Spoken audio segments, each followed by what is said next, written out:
Hey, folks, and welcome to another edition of Dawg Walk Talk presented to you by DawgsHQ.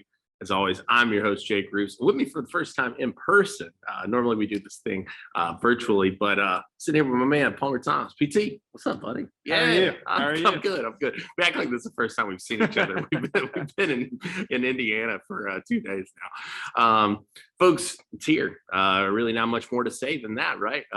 Dogs and Bama will meet up a little less than what?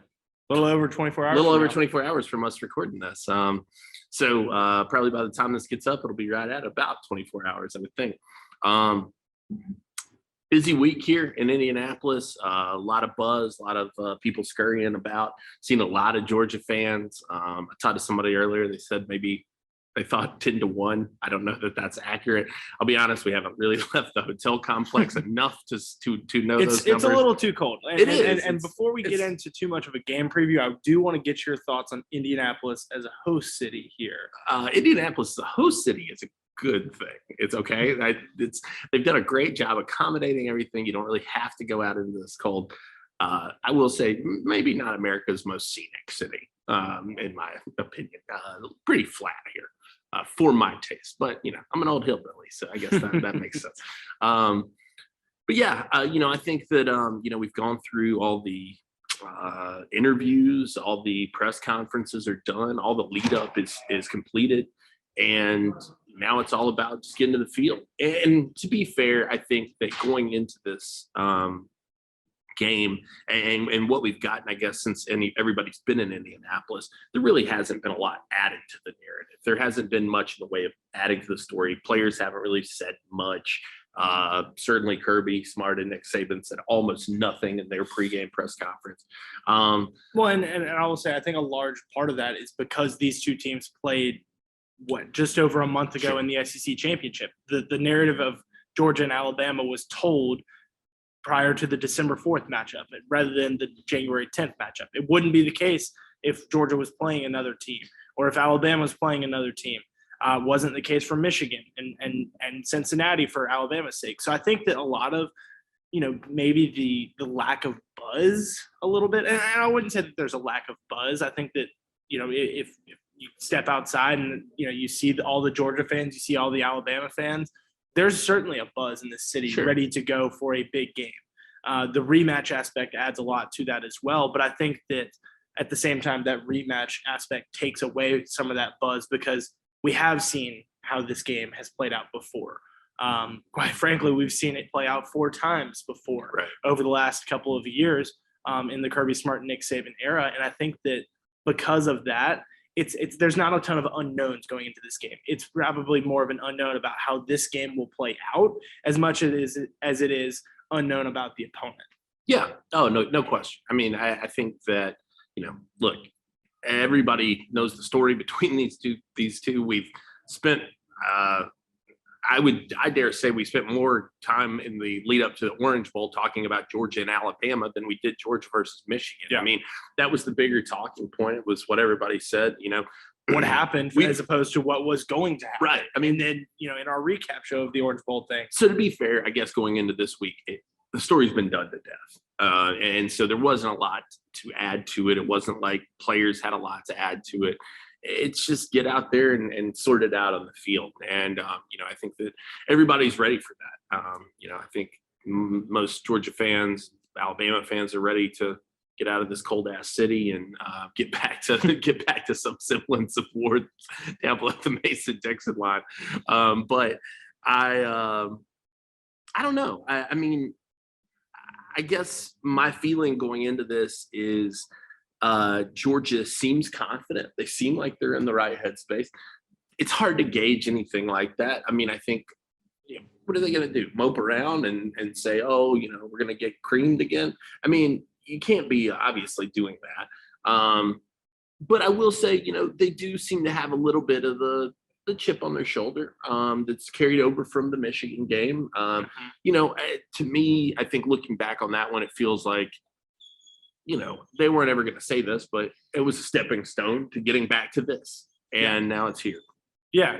I mean, I completely agree with that. I think that, when you listen to what these players have said From the moment that they stepped off the field at Mercedes-Benz Stadium to now, as we're recording this, like we said, just over 24 hours before kickoff, everything has been about, and I wrote this in takeaways from today. They haven't gotten too high all season and they haven't gotten too low. Yeah. They handled winning the right way. Georgia, went about its business in the regular season, had a very emotional win in the season opener. Yeah. And that was kind of a, starting point for this entire run here. But I think that at the same time, you've got, to be able, as good as Georgia has been all season about, not getting too high over these wins, they had and celebrating, success, whether that was a SEC championship appearance, winning the East, going 12-0 in the first time in the regular season, first undefeated regular season since '82.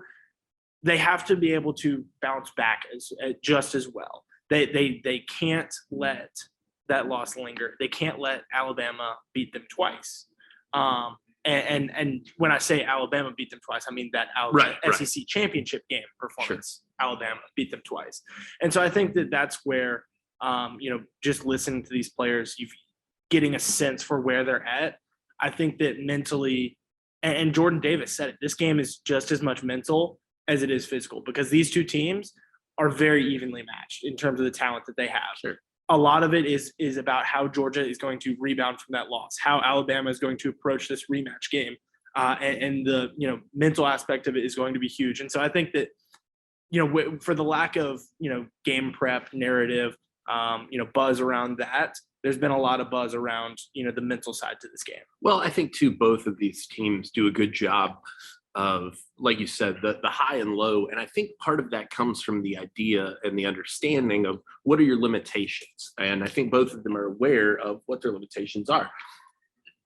For Alabama, the offensive line was a liability pretty much throughout the season until the SEC championship game, which we were talking about earlier, kind of seemed like the outlier as opposed to the standard of what they really are.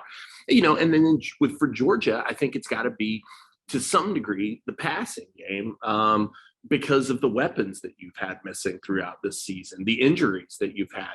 And the question marks you've had at quarterback. Exactly. So I think both teams neither team feels as though they've arrived. And that's a testament to a Kirby Smart and Nick Saban coach team. That's just who they are and how they are. They would not accept anything otherwise. Going into this game, Palmer, is there anything, I guess, that's a key in this game that wasn't a key in the last matchup of these two? Is there anything they got to do different? Score more, obviously. Aside from putting that last game behind you, I don't know that the keys to victory are going to change all that much. We were joking about, whether we could just repost that same story and that it would still apply. And I think that a lot of those same things still do apply here. Georgia needed to get pressure on the quarterback in that game. They did not. They need to be able to defend against these Alabama wide receivers. Granted, there was John Mechie that was a threat then, and he's not now.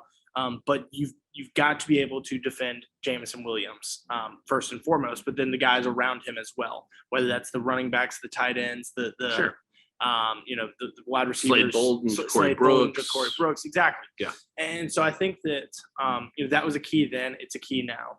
If there was, and you wanted to see a good performance from Stetson Bennett, putting, some of the struggles that he had behind him.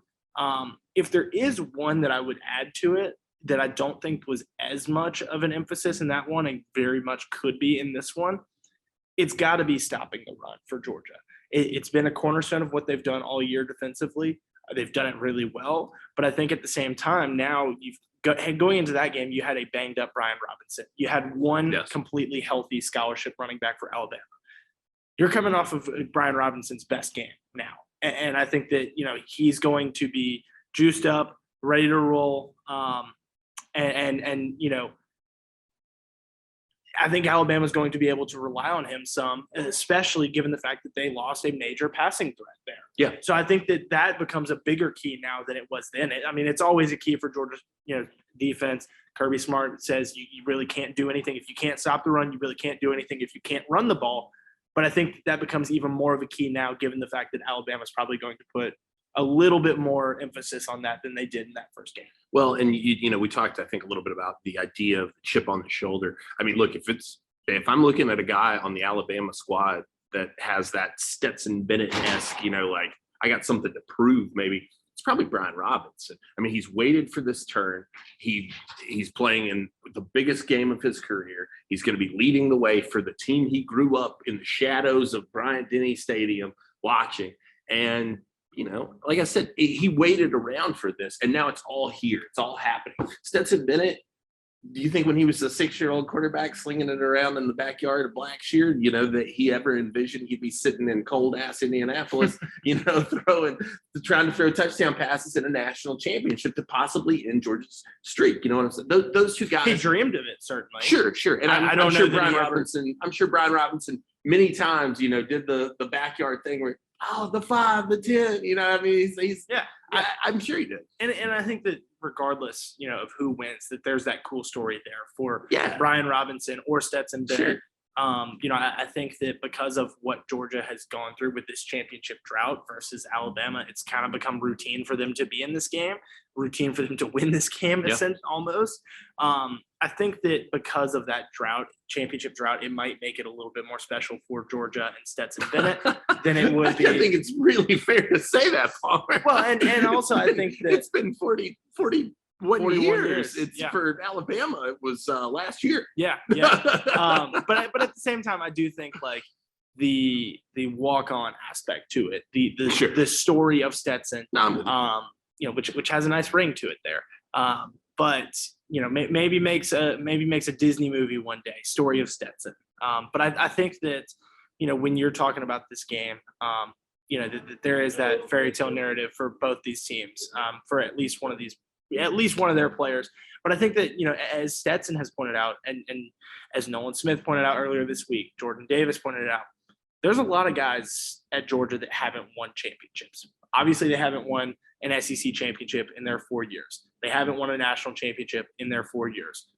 But a lot of these guys didn't win state championships either. They didn't go play in the All-American Bowl. Some of them did, but not everyone on this team did. Sure. And so I think that, you've got a big stage that Georgia has played on. They've been on a big stage before, that they've played in the SEC championship game, and obviously the hype that comes around that. But you've got some guys that have an opportunity to make their mark on a national stage, the biggest of college football stages, in this game.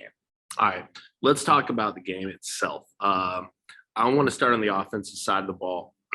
I'm going to take Stetson Bennett and Brock Bowers away from you. Outside of those two guys, who's got to play the best game on that offensive side for Georgia to have the best chance to win? Who's got to play outside of Stetson Bennett, you said? And Brock Bowers. Okay. I think it's James Cook. Okay. I think it's James Cook. We've talked about it this week some, in our conversations. I think that Georgia is going to try, and part of their best defense against this Alabama offense is going to be just keeping the ball out of their hands. And so I think that with that comes the, emphasis on the run game for Georgia. I think that they want to, control the clock and be able to set the tone there for themselves. More so than they did in the past. And I mentioned it to Clint some earlier this week when we were talking. Georgia ran the ball pretty well in that first game. I thought they got away from it early.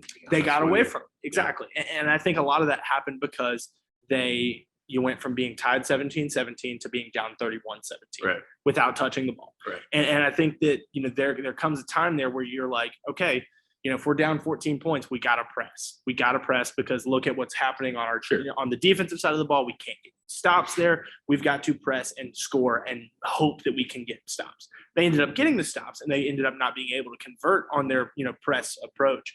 But I think that especially early in this game, if Georgia wants to establish its tone, it's going to have to be with the run game, controlling the clock, keeping the ball out of Bryce Young's hands. And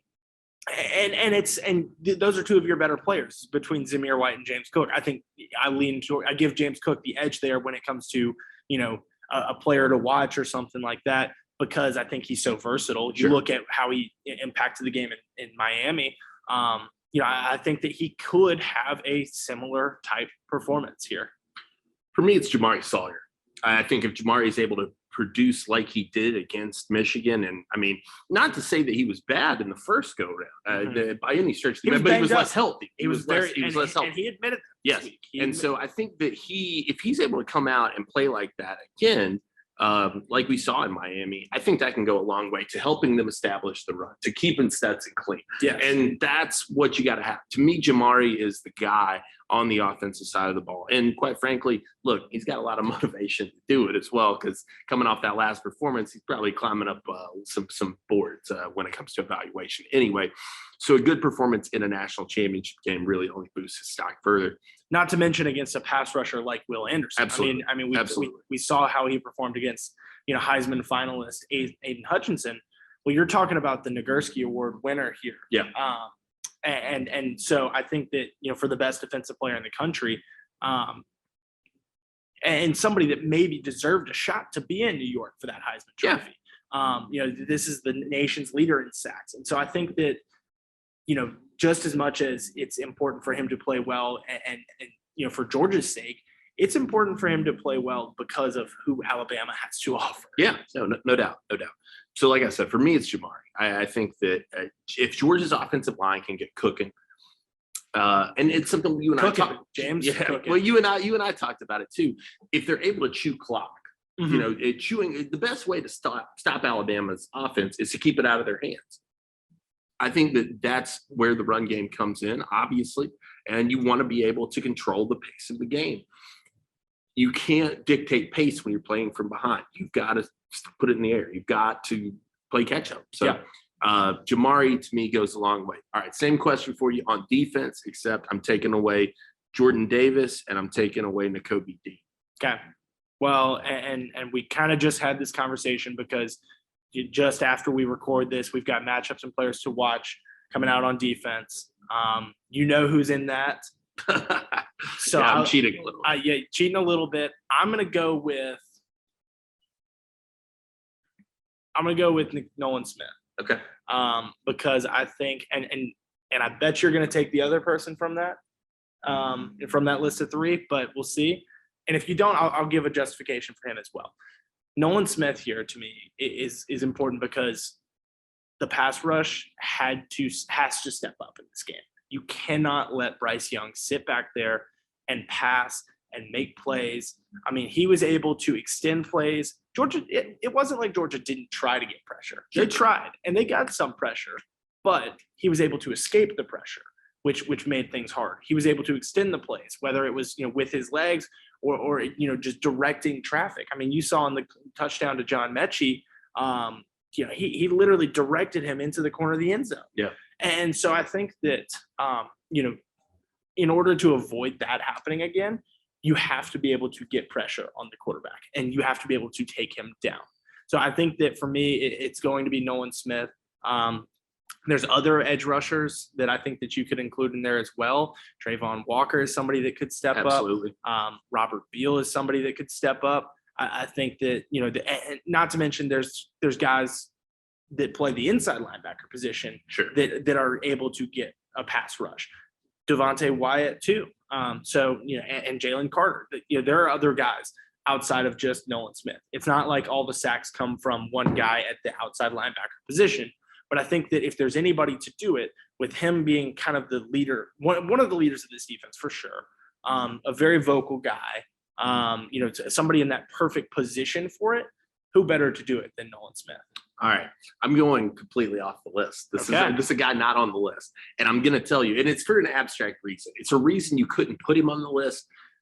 But for me, it's Darian Kendrick. Okay. And the reason is, I think like Jamari Sawyer, he can ride that hot streak that he started in Miami into this game. Interceptions are like home runs. They come in bunches, okay? Once a guy is able to kind of pop that seal, sometimes it kind of works that way. I don't know. That's just, like I said, that's he had 2 last week. Exactly. That's abstract reasoning. I understand. You can't rely on something like that. But that's the kind of plays Georgia needs in order to shift this game in a big way. To be able to control the flow of this, if he's able to come up with another big play like that, if somehow he's able to erase that mind. And hopefully that's always what you're looking for, right? Is short memory from your defensive backs. If he's able to erase that memory of what Jamison Williams did in that first game and suddenly, bounce back and blanket that guy, shifts the whole game. I mean, it changes absolutely. So I think that Darian, like Jamari on offense, kind of riding a high right now. If he's able to carry over that momentum into this game, could really, really help shape Georgia's fortunes. Now, like you said, you can make an argument. Quay Walker, the interior of Georgia's defense and that mid-level there with the inside linebackers is just asked to do so much. Mm-hmm. They're dropping into coverage. They're, getting out there and playing it. They're coming up for run support. Sometimes they're asked to get in and penetrate and get to the backfield. So, a guy like Quay Walker makes a lot of sense to me. Lewis Cine on the back end has to be able to protect. And that's who I mentioned in the play matchups and players to watch. I was debating between him and Nolan for that position. You can't have, because if Darian and Keely Ringo are not able to contain Jamison Williams, Lewis is it, man. Yeah. That's your last line of defense. Well, and I also think with Lewis, there's so much of a leadership aspect to it as well. And similar to what I mentioned with Nakobe in that story, that if something goes wrong for Georgia in this game, which, let's be honest, this is a very good Alabama offense. Yeah, no question. There's no question about that. They're probably going to hit on a couple of big plays. Yes. Georgia can't let that, escalate. I mean, they have to be able to. You got to be able to weather from that. Yeah, you got to be able to weather the storm. Exactly. Okay. And so I think that those guys, whether it's Nakobe in the middle, but Lewis on the back end, especially with that secondary, there's a leadership aspect to it as well. Yeah, and I wrote about this the other day, and basically I called this Ali Frazier too, because it sets up like a heavyweight fight. Each guy is going to get their shot. There's no scenario where I think this game is just out of hand by halftime. Everybody's going to have to weather some blows. All right, it's just last man standing. And like I said, I think that those guys, like you said, that leadership aspect, that's huge for that, to be able to say, hey guys, we may be down, but we're not out. Let's make this happen. Well, and there's another player I'm going to discuss here because we've mentioned him this week in some of our conversations. Channing Tindall. Yeah. He's been quiet recently.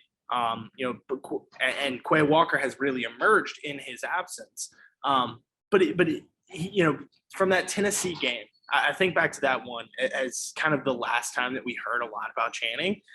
He had a huge impact in that game. He had a huge impact early in the season, whether it was against Clemson or other games throughout that stretch. He was very impactful. And so I think that, if Georgia could get an impactful performance from Channing Tindall, and not to mention the fact that Nakobe is the Buck Kiss Award winner and playing like the leader that he is. You've got Quay coming off of a very good game against Michigan. I think that if you could get that entire inside linebacker group playing at its best in this game, that's a really good sign for Georgia. And so I think that, I wouldn't put him as somebody that I would count on because he hasn't done it recently. But, for a lot of those same, hypothetical reasons that you're using Kendrick here, I'll use Channing. I think that there's a lot of pressure on him to step up and perform. Yeah. Oh, no doubt. And, this is going to sound really stupid, but I remember watching the Rose Bowl all those years ago. And one of my buddies, we were watching it there at kind of the very end. And he turned to me and he said, what's going to happen? Who's going to step up? And I said, dude, Weapon X. I said, and he said, what are you talking about? And I said, it needs to be Lorenzo Carter because he's been waiting for a moment like this. I said, he's been here. He was highly recruited. You've just been waiting on Lorenzo Carter to do something. Yeah. And sure enough, he comes through and blocks that field goal. Yeah. I think Channing Tindall is a guy like that. He's just, there's been flashes. There's been games for him even. But, has there been a defining Channing Tindall moment? I don't know.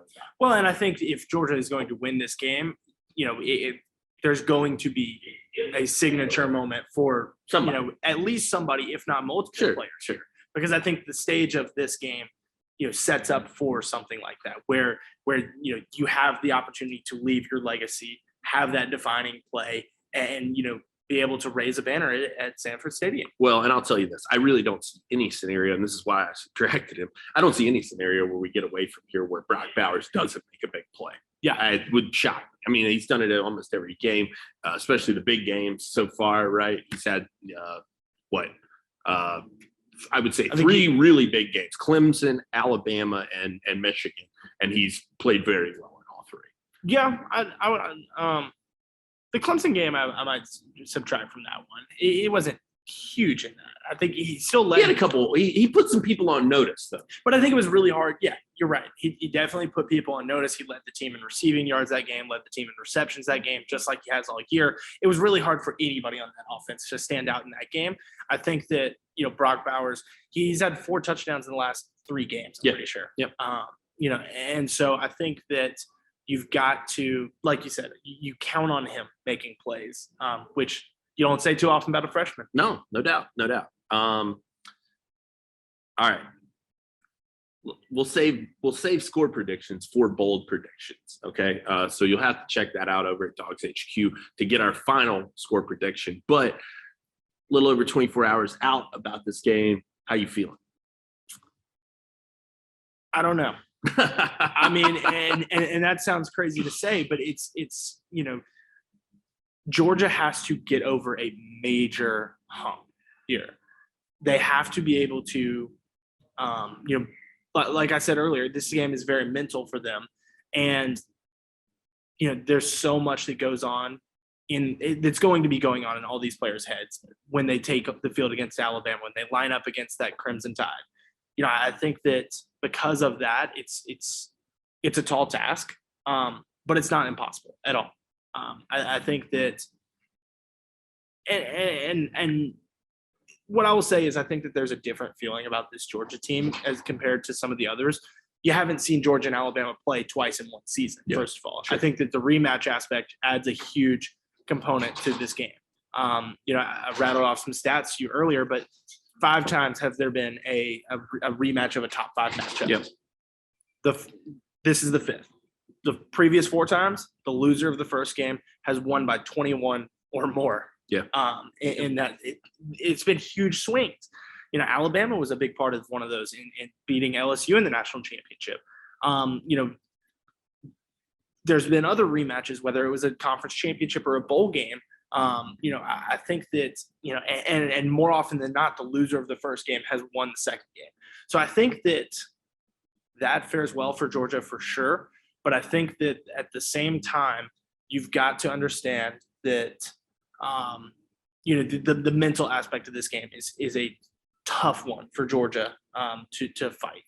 Well, we talked about it. I think I mentioned this a couple of weeks ago, that this idea of, really what's at stake outside of the national championship in my mind is you can draw yourself closer to what Alabama is, and which is the standard of college football. It's what everybody's shooting for, or the gap continues to widen.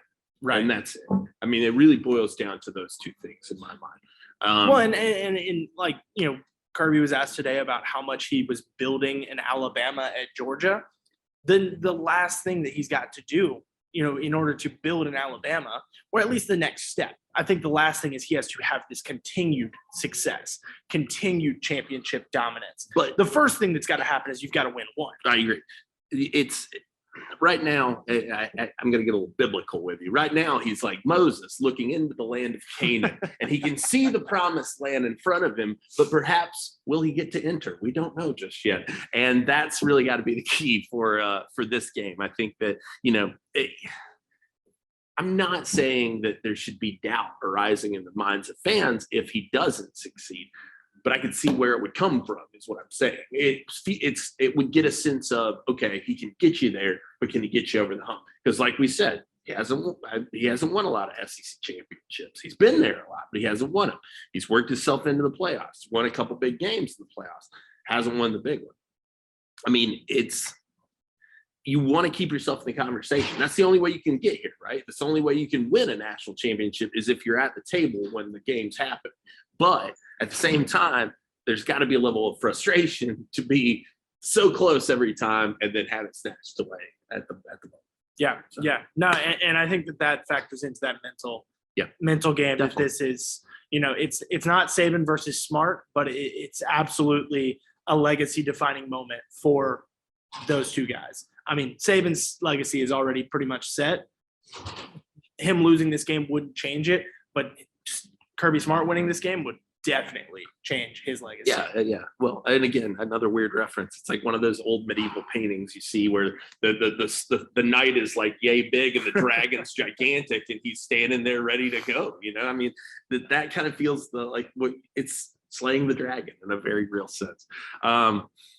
Folks, make sure you get over to DawgsHQ. I think that's all for me, by the way. I should have asked you. You're sitting right here, so normally I could defer to you. I think that's all for us, though, for right now. So like I said, make sure you get over to DawgsHQ. Check everything out. We've got full coverage of all the lead up to the game. Any story, any quote there was this week, we ran with it. We looked at 5 recruiting battles that shaped this game. Just all the aspects, all the ways that you could kind of break this one down. And there's more coming. And there's still more to come. Like I said, plus we'll have score predictions up, what Alabama said. I mean, a full lead up to this. And then Game Day Central will get rolling, about 5-6 o'clock tomorrow, I guess. Maybe even earlier. Maybe even earlier. We'll see how early I want to brave the cold and get over to the stadium. But yeah, it's super excited to be here in Indy. Super excited to be covering this game, and glad that we've got a great crew, following us. Yeah. It's going to be exciting. So make sure you get over to DawgsHQ. Check it all out.